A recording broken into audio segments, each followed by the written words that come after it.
आजचा जो बायोटा आहे तो एका पुनर्विवाह करू इच्छित असणाऱ्या वधूचा आहे.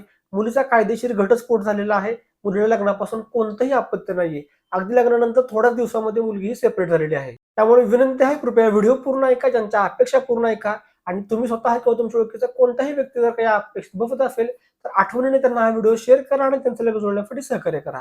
स्क्रीनवरती जे 2 नंबर तुम्हाला दिसत आहेत त्या नंबरवरती कृपया सकाळी 10 ते 5 या वेळेमध्ये फोन करा. आपल्या विवाह केंद्रामध्ये नाव नोंदणीविषयी माहिती घ्या आणि तुम्हाला जर का माहिती योग्य वाटली तरच आपल्या विवाह केंद्रामध्ये नाव नोंदणी करा. तर आपण यांची थोडक्यात माहिती पाहूयात. मुलीचे मूळचे गाव आहे सातारा जिल्ह्यातील आहे. मुलीचा जन्मवर्ष 1996 आहे. मुलीची उंची ही 5 फूट 4 इंच आहे. रंग मुलीचा निमगोरा आहे.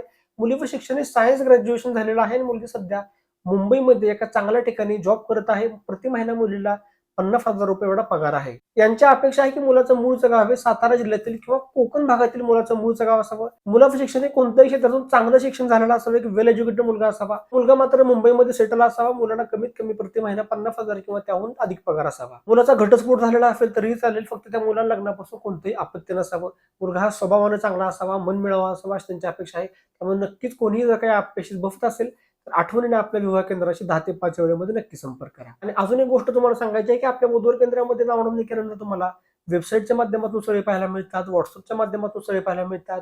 तर सोशल मीडियावरची जरी कुठलीही स्थळे तुम्हाला आवडली असतील आणि तुम्ही जर का त्यांच्या अपेक्षित बसत असाल तर त्यांचे सुद्धा तुम्हाला बायोडाटा फोटो हे व्हॉट्सअपद्वारे पाठवले जातात. त्याआधी तुम्हाला नाव नोंदणी करावी लागते. नाव नोंदणी करण्या अगोदरही तुम्हाला जर का स्थळे पाहिजे असतील तरीही तुम्ही आपल्या डेमो ग्रुपमध्ये ऍड होऊ शकता, स्थळे पाहू शकता आणि तुम्हाला जर का माहिती योग्य वाटली, स्थळे योग्य वाटली तरच तुम्ही आपल्या विवाह केंद्रामध्ये नाव नोंदणी करू शकता. आपल्या विवाह केंद्रामध्ये मध्यस्थी सुविधेचा सुद्धा पर्याय आहे. कारण हल्ली बऱ्याच जणांचा असा प्रॉब्लेम होतो की घरामध्ये बोलायला कोण नसतं किंवा असं वाटत असतं की आपल्या स्थळावरती वैयक्तिक लक्ष दिले जावे आणि तुमच्या विवाह केंद्रामार्फतच त्या स्थळांशी सुद्धा बोलणं केलं जावं. तर मध्यस्थी सुविधा आपल्या विवाह केंद्रामध्ये आपण बरेच दिवस झाले सुरू केलेली आहे. त्यामध्ये फक्त आम्ही सिलेक्टेड स्थळांची नाव नोंदणी करून घेतो. त्यासाठी तुम्हाला तुमचा बायोडाटा हा फोटो पाठवावा लागेल, तुमची माहिती पाठवावी लागेल. ते स्थळ जर काही योग्य असेल तरच आम्ही मध्यस्थी सुविधेमध्ये नाव नोंदणी करून घेतो. साधारण सुविधेपेक्षा मध्यस्थी सुविधेची फी थोडीशी जास्त राहते, कारण त्यामध्ये वैयक्तिक लक्ष दिलं जातं, थोडाफार जास्त पर्सनली वेळ दिला जातो. त्यामध्ये मध्यस्थी सुविधाची सुद्धा तुम्हाला जर का माहिती हवी असेल ती माहिती सुद्धा तुम्ही आपल्या विवाह केंद्रामधून घेऊ शकता. पुणे इथे आपलं धनकवडी बालाजीनगर या ठिकाणी ऑफिस आहे. सातारामध्ये बस स्टँडच्या बरोबर समोर ऑफिस आहे. तुम्ही थेट आपल्या ऑफिसमध्ये भेटून सुद्धा नाव नोंदणी करू शकता किंवा ऑनलाईन तुमचा बायोडाटा फोटो पाठवून व्हॉट्सअपला तुम्ही ऑनलाईन पेमेंट करून सुद्धा नाव नोंदणी करू शकता.